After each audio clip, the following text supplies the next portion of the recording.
So hello everyone, कैसे हैं आप सभी लोग। आई होप कि आप सब बहुत अच्छे होंगे। मैं स्वागत करता हूं आप सभी लोगों का मोल कंसेप्ट के लेक्चर नंबर 4 में। पिछली क्लास में, पिछले लेक्चर में हम लोगों ने डिस्कस किया था एटॉमिक नंबर क्या होता है, मास नंबर क्या होता है और उसकी मदद से number of electrons, protons and neutrons किसी एटम में या फिर किसी आयन में किस तरीके से कैलकुलेट किए जाते हैं वो हमने सीखा था और काफ़ी सारे क्लास इलस्ट्रेशंस भी हम लोगों ने लिए थे। आज हम अपनी कहानी को थोड़ा सा आगे बढ़ाते हैं और एक बहुत इम्पॉर्टेंट टॉपिक के ऊपर बात करते हैं। वो बहुत इम्पॉर्टेंट टॉपिक क्या है, जैसे कि आपको लिखा हुआ भी नज़र आ रहा है, राम, आम और गाम। अब सर ये क्या है, राम, आम और गाम क्या होता है, तो बेटा अभी आपको थोड़ी देर में समझ में आने वाला है। What do you mean by Ram, आम एंड गाम। अगर बताया जाए तो राम की फुल फॉर्म होती है रिलेटिव एटॉमिक मास, आम की फुल फॉर्म होती है एटॉमिक मास और गाम की फुल फॉर्म होती है बेटा ग्राम एटॉमिक मास। तो सबसे पहले डिस्कस करते हैं अबाउट एटॉमिक मास। सबसे पहले डिस्कस करते हैं किसके बारे में बेटा, एटॉमिक मास के बारे में डिस्कस करते हैं। तो अगर कोई आपसे पूछे what do you mean by atomic mass, अगर कोई आपसे पूछे कि sir what do you mean by atomic mass, atomic mass का मतलब क्या है, तो बेटा नाम से पता चल रहा है एटॉमिक मास मतलब एक एटम का मास। नाम से पता चल रहा है सर एटॉमिक मास का मतलब एक एटम का मास। अब एक एटम का मास किस किस की वजह से होगा, तो बेटा उस एक एटम में हमें ये देखना पड़ेगा कि उस एक एटम में क्या क्या प्रेजेंट है और हर एटम में इस दुनिया में कितने एलिमेंट्स नोन है, 118 एलिमेंट्स नोन है and each element is made up of different type of atoms. तो अगर 118 एलिमेंट्स नोन है तो इट मीन्स इस दुनिया में, इस पूरे ब्रह्मांड में 118 different types of atoms present हैं। उन सभी एटम में 3 फंडामेंटल पार्टिकल फिक्स है, electron, proton and neutron. Electron, proton और न्यूट्रॉन हर एटम में प्रेजेंट होते हैं एक्सेप्ट हाइड्रोजन जिसके पास कोई भी न्यूट्रॉन प्रेजेंट नहीं होता। तो अब आप बोलोगे सर एक एटम का वजन इन तीनों की वजह से ही होना चाहिए, एक एटम की वजन एक प्रोटॉन की वजह से भी होना चाहिए, न्यूट्रॉन की वजह से भी होना चाहिए, एज वेल एज इलेक्ट्रॉन की वजह से भी होना चाहिए। अब उसके बाद हमें ये भी पता होना चाहिए कि सर उस एटम में कितने प्रोटॉन हैं, कितने इलेक्ट्रॉन हैं और कितने न्यूट्रॉन हैं। जैसे कि मेरी पूरी बॉडी में 2 हाथ है, एक हाथ का वजन सपोज करो 5 किलो, ठीक है नहीं ऐसा, लेकिन फिर भी फॉर एग्जांपल बोल रहा हूँ, एक हाथ का वजन है 5 किलो, तो 2 हाथ का वजन कितना हो जाएगा, एक हाथ का वजन मल्टीप्लाइड बाय मेरे पास टोटल हाथ कितने, क्लियर बात।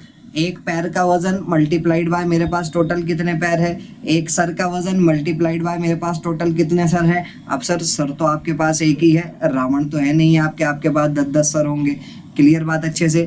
तो कहना क्या जा रहा हूँ समझना ध्यान से, एक एटम का वजन इलेक्ट्रॉन, प्रोटॉन और न्यूट्रॉन तीनों की वजह से होगा और एक एटम में कितने प्रोटॉन है वो तो सर एटॉमिक नंबर Z के बराबर होता है, कितने प्रोटॉन है वो तो एटॉमिक नंबर Z के बराबर होता है, मल्टीप्लाइड बाय एक प्रोटॉन का वजन प्लस कितने न्यूट्रॉन है वो A माइनस Z के बराबर होता है, मल्टीप्लाइड बाय एक न्यूट्रॉन का वजन प्लस कितने इलेक्ट्रॉन्स है वो भी एटॉमिक नंबर Z के बराबर होता है, मल्टीप्लाइड बाय एक इलेक्ट्रॉन का वजन। आई होप यहाँ तक मेरी बात क्लियर हुई होगी, और अगर यहाँ तक बात क्लियर हुई है तो अब अगली बात बताइए बेटा मुझे। अगली बात मैंने क्या बोली थी आप लोगों को, अगली बात मैंने बोली थी कि सर प्रोटॉन और न्यूट्रॉन का वजन तो लगभग बराबर होता है, बट इलेक्ट्रॉन का वजन प्रोटॉन और न्यूट्रॉन के वजन के सामने बहुत कम होता है। इसीलिए हम प्रोटॉन और न्यूट्रॉन के वजन के सामने इलेक्ट्रॉन के वजन को नेग्लेक्ट कर देते हैं। हम प्रोटॉन और न्यूट्रॉन के वजन के सामने इलेक्ट्रॉन के वजन को नेग्लेक्ट कर देते हैं, और अगर आपने इसके वजन को नेग्लेक्ट कर दिया बेटा तो ये पूरी की पूरी टर्म क्या हो जाएगी भैया जी हमारी, ये पूरी की पूरी टर्म हो जाएगी बेटा नेग्लिजिबल। क्या हो जाएगी, नेग्लिजिबल हो जाएगी, ठीक है। तो पूरी टर्म तो नेग्लिजिबल हो गई। अब आ जाओ जरा यहाँ पर, अब आपने बोला सर प्रोटॉन और न्यूट्रॉन का वजन बराबर है, तो एक काम करो MP तो एज इट इज रहने दो, MN की जगह MP पुट कर दो, कर सकता हूँ? हाँ सर बिल्कुल कर सकते हो, बिकॉज दोनों का वजन तो सेम है। MP एज इट इज रखो, MN की जगह MP पुट करो, तो देखो पूरी इक्वेशन से क्या कॉमन आ जाएगा सर? पूरी इक्वेशन से सर MP कॉमन आ जाएगा, MP कॉमन आ जाएगा। अंदर क्या बचेगा? अंदर बचेगा Z plus A minus Z, और बाहर क्या कॉमन गया? बाहर कॉमन गया मास ऑफ प्रोटॉन। या फिर आप बोलोगे कि सर आपको प्रोटॉन से ऐसी क्या खास मोहब्बत है, आप एक काम करो, आप Mn एज इट इज रखो, MP की जगह Mn पुट कर दो। हाँ भाई ऐसा भी कर सकते हो, कोई प्रॉब्लम वाली बात थोड़ी है। Mn एज इट इज रखो, MP की जगह Mn पुट करो, तो तब क्या कॉमन आ जाएगा सर? तब कॉमन आ जाएगा Mn। तो इट मीन्स या तो मास ऑफ प्रोटॉन बाहर कॉमन आ जाएगा या मास ऑफ न्यूट्रॉन बाहर कॉमन आ जाएगा, और दोनों का वजन तो बराबर ही होता है। क्लियर हो रही है बात? तो अब अंदर क्या बचेगा सर? अब अंदर Z और Z आपस में कैंसिल आउट हो जाएंगे, तो हमारा एटॉमिक मास किसके बराबर आ जाएगा? हमारा एटॉमिक मास आ जाएगा कैपिटल A मल्टीप्लाइड बाय एक प्रोटॉन का वजन या फिर एक न्यूट्रॉन का वजन। और ज़रा जल्दी से याद करके बताओ, मैंने क्या बताया था आप लोगों को? प्रोटॉन और न्यूट्रॉन का वजन आपस में बराबर होता है, और होता कितना है सर? ये 1 AMU होता है। कितना होता है? 1 AMU होता है। तो अगर ये बात पता चल गई फिर तो मज़े ही आ गए कि एटॉमिक मास जिस भी एलिमेंट का लिखना है उसका मास नंबर लिखिए, और आगे क्या लगा दीजिए? AMU लगा दीजिए। आगे क्या लगा दीजिए बेटा? आगे लगा दीजिए AMU। आगे क्या लगा दीजिए? आगे लगा दीजिए AMU। फॉर एग्जाम्पल अगर मैं यहाँ पर कुछ एग्जाम्पल लेना चाहूँ, फॉर एग्जाम्पल अगर मैं आपसे कह रहा हूँ कि एटॉमिक मास ऑफ कार्बन मुझे बताइए कितना होगा, तो आप बोलेंगे सर एटॉमिक मास मतलब एक एटम का मास, और एक एटम का मास किसके बराबर होता है? कैपिटल A AMU के बराबर। तो कार्बन का कैपिटल A बताओ बेटा कितना होगा? सर कार्बन का कैपिटल A मतलब कार्बन का मास नंबर होता है 12, और आगे यूनिट लगा दीजिए AMU। तो 12 AMU हो गया कार्बन का atomic mass. It means 12 AMU is the mass of one atom of carbon। 12 AMU is the mass of one atom of carbon। अब अगर आप बोलो सर एग्जैक्ट वैल्यू बता दीजिए, क्या बता दीजिए? Exact value. तो क्या करना है बेटा? कुछ नहीं करना, AMU की जगह AMU की वैल्यू लिखनी है 1.66 इंटू 10 की पावर माइनस 24 ग्राम। 1.66 इंटू 10 की पावर माइनस 24 ग्राम। हाँ मैं जानता हूँ आपके दिमाग में क्या चल रहा है, आपके दिमाग में ये चल रहा है सर कि आपने बताया था 1 AMU की वैल्यू तो 1.67 इंटू 10 की पावर माइनस 24 ग्राम होती है, या फिर अगर केजी में लिखना है तो 1.67 इंटू 10 की पावर माइनस 27 kg होता है। तो अब आपने यहाँ पर 1.66 क्यों लिखा? तो बेटा 1.67 तो राउंड ऑफ लेने के बाद आया था। किसके बाद आया था? राउंड ऑफ लेने के बाद। अगर मैं थोड़ी देर के लिए राउंड ऑफ नहीं लेता हूँ, अगर मैं कुछ देर के लिए राउंड ऑफ नहीं लेता हूँ और इन दोनों की आपस में मल्टीप्लाई करता हूँ, तो मुझे वैल्यू मिलेगी 1.992 इंटू 10 की पावर माइनस 23 ग्राम। मुझे वैल्यू मिलेगी 1.992 इंटू 10 की पावर माइनस 23 ग्राम। और अब आपको समझ आ रहा होगा कि मैंने ऐसा क्यों किया, मैंने 1.67 क्यों नहीं लिखा, बिकॉज यही एग्जैक्ट वैल्यू हमें पता चली थी कहाँ से? मास स्पेक्ट्रोस्कोपी से। जब मोल कंसेप्ट की स्टार्टिंग करवाई थी तो यही वैल्यू मास स्पेक्ट्रोस्कोपी ने बताई थी, मास स्पेक्ट्रोमेट्री से पता चली थी, या फिर मास स्पेक्ट्रोमीटर ने बताई थी कि कार्बन के एक एटम का वजन होता है 1.9924 इंटू 10 की पावर माइनस 23 ग्राम। और अगर आप यहाँ पर 1.67 लिखते तो ये वैल्यू आपको मिलती लगभग 2.0 समथिंग। ठीक, तो ताकि आप लोगों को वो फील आए इसीलिए मैंने यहाँ पर 1.66 लिखा है वो इंस्टेड ऑफ 1.67।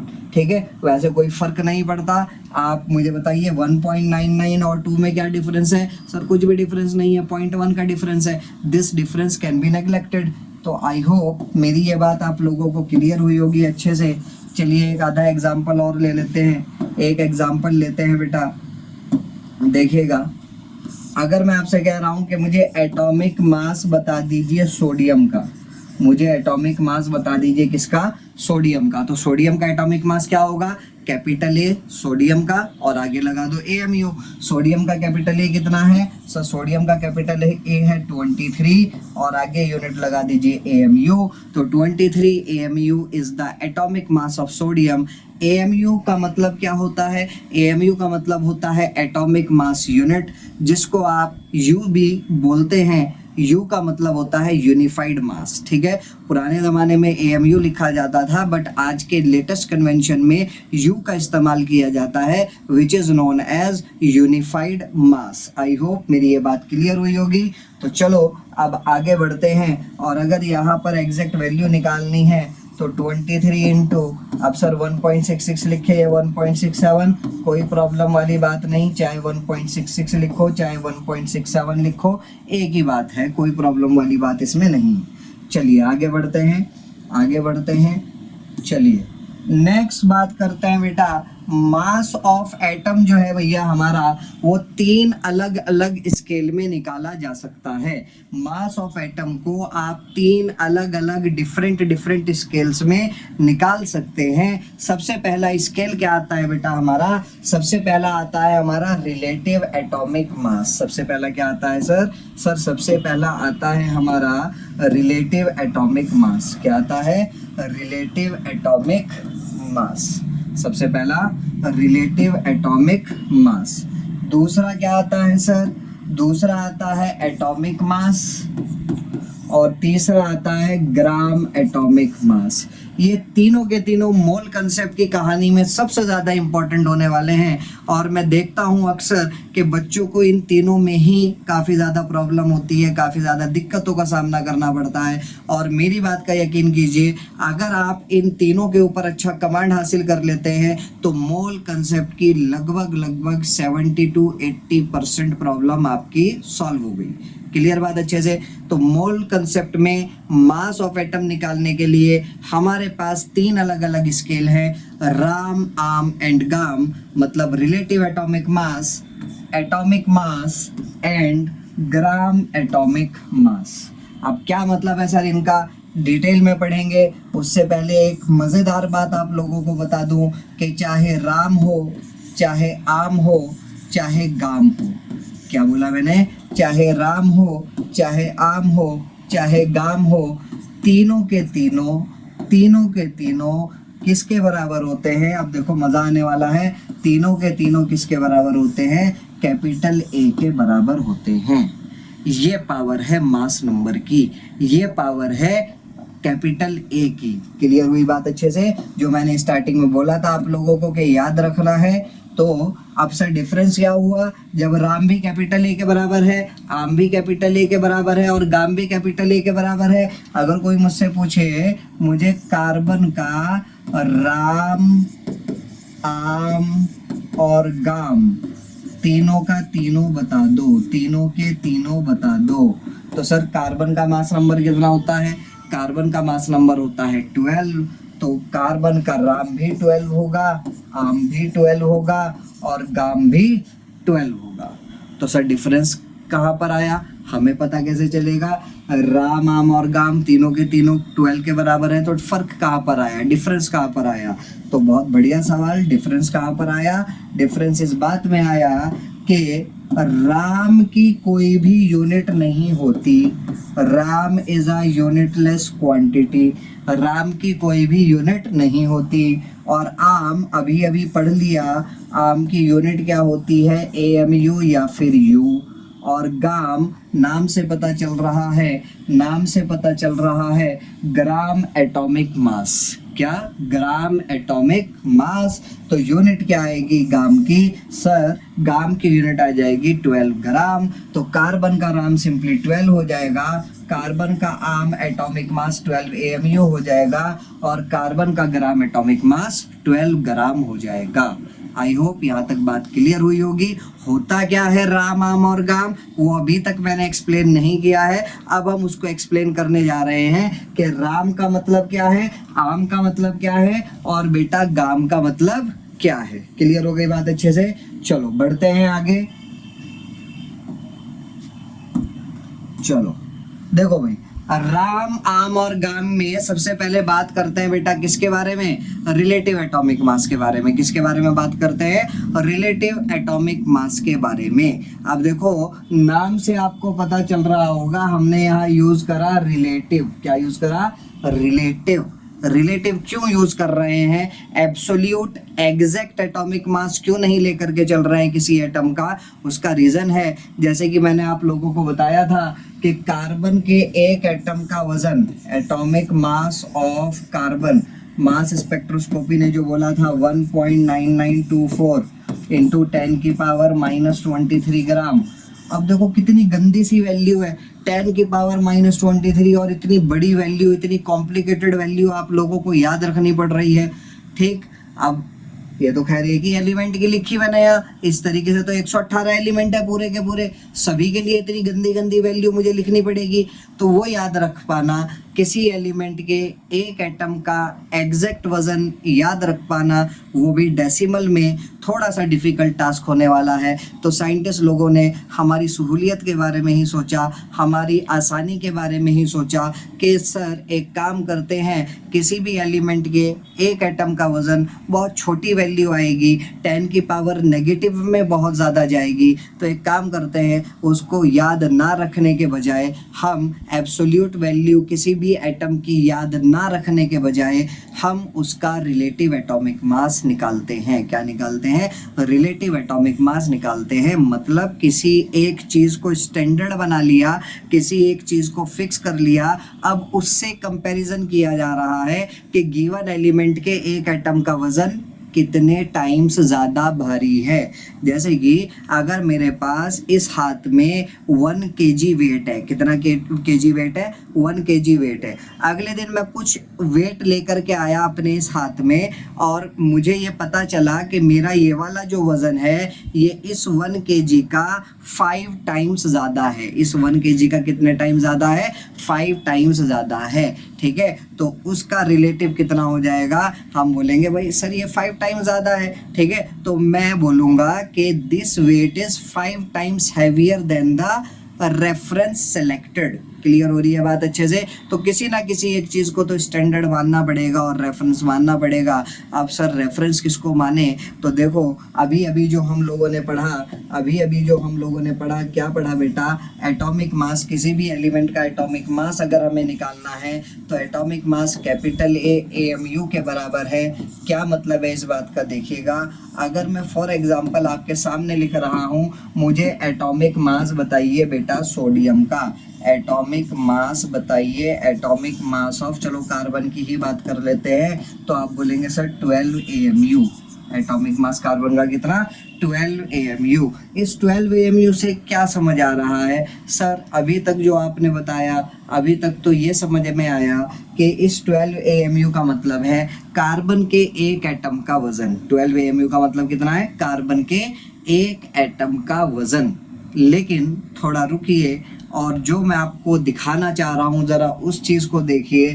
क्या दिखाना चाह रहा हूँ मुझे बताइए, क्या मैं यहाँ पर ये नहीं लिख सकता 12 × 1 AMU, बोलो लिख नहीं सकता। याद करो अभी अभी एटॉमिक मास ये जो कैपिटल ए AMU के बराबर आया था, ये कैपिटल ए इंटू एक प्रोटॉन का वजन या फिर एक न्यूट्रॉन का वजन, बोलो यही तो आया था। तभी तो हमने मास ऑफ प्रोटॉन और न्यूट्रॉन की जगह 1 AMU लिखा था। ठीक, तो ये भी क्या हो गया भाई, ये 12 × एक प्रोटॉन का वजन या फिर एक न्यूट्रॉन का वजन। अब कुछ दिमाग में घंटी बजनी चालू हुई होगी।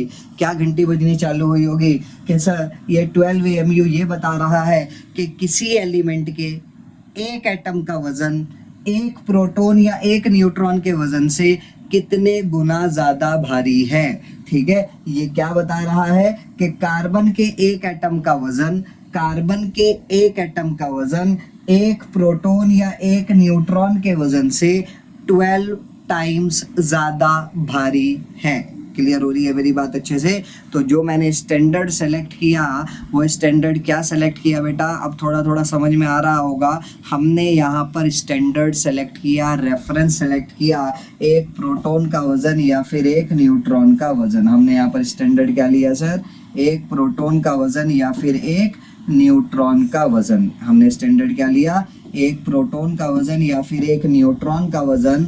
तो हमने बोला कार्बन के एक एटम का वजन, कार्बन के एक एटम का वजन एक प्रोटॉन या एक न्यूट्रॉन के वजन से 12 गुना ज़्यादा भारी है, इसीलिए 12 को बोल दिया गया कार्बन का रिलेटिव एटॉमिक मास। 12 को क्या बोल दिया गया, कार्बन का relative atomic mass. I hope यहाँ तक बात क्लियर हो रही होगी। चलो एक एग्जांपल और लेते हैं, एक एग्जांपल और लेते हैं। अगर मैं आपसे कहता हूँ एटॉमिक मास ऑफ सोडियम बताइए, एटॉमिक मास ऑफ सोडियम बताइए, तो आप बोलेंगे सर 23 AMU। इसका मतलब क्या हो गया, 23 इंटू एक प्रोटॉन का वजन या फिर एक न्यूट्रॉन का वजन। तो अब बताओ जरा, सोडियम के एक एटम का वजन एक प्रोटॉन या फिर एक न्यूट्रॉन के वजन से कितने गुना ज़्यादा भारी है, 23 टाइम्स गुना ज़्यादा भारी है। तो इसीलिए relative atomic mass of sodium कितना हो गया बेटा, सोडियम का रिलेटिव एटॉमिक मास हो गया 23।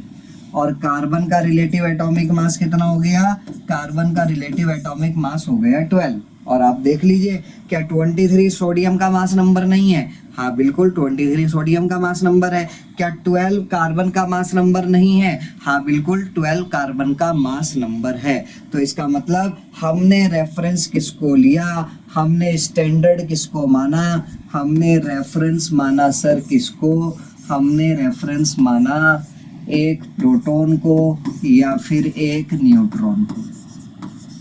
क्लियर हो गई बात अच्छे से? हाँ सर क्लियर हो गई।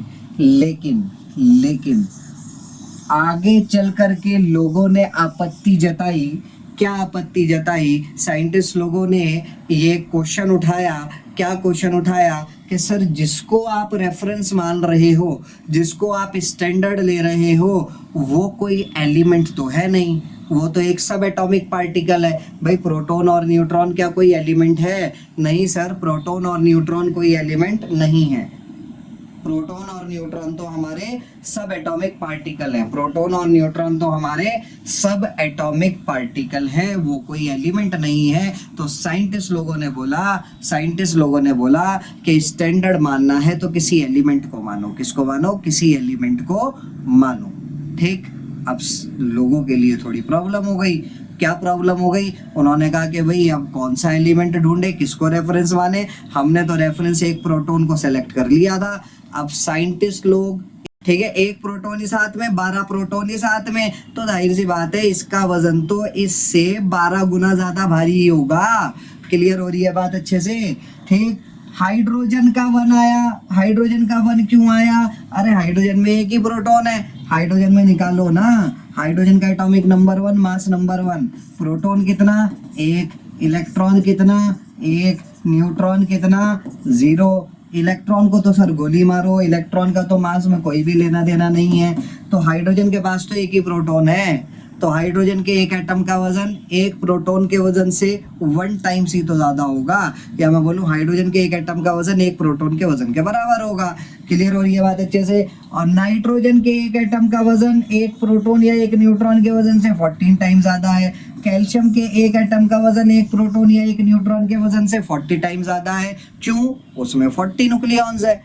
तो आई होप आपको ये बात अच्छे से क्लियर हुई होगी। जो टॉपिक आज हमने पढ़ा, काफ़ी सारे मिसकंसेप्शंस दूर हुए होंगे, थोड़ा हमारा माइंड ब्रॉड हुआ होगा, थोड़ा दिमाग खुला होगा, और आज पता चला होगा कि ये जो 1/12 of the mass of 1 atom of carbon 12 isotope हम लिखा करते थे, उसका मतलब क्या है। I hope you have enjoyed today session. मिलते हैं आप लोगों से अगली क्लास में, जहां पर हम लोग डिस्कस करेंगे about atomic mass and gram atomic mass. तब तक के लिए हंसते रहिए, मुस्कुराते रहिए, पढ़ते रहिए। Bye bye, take care.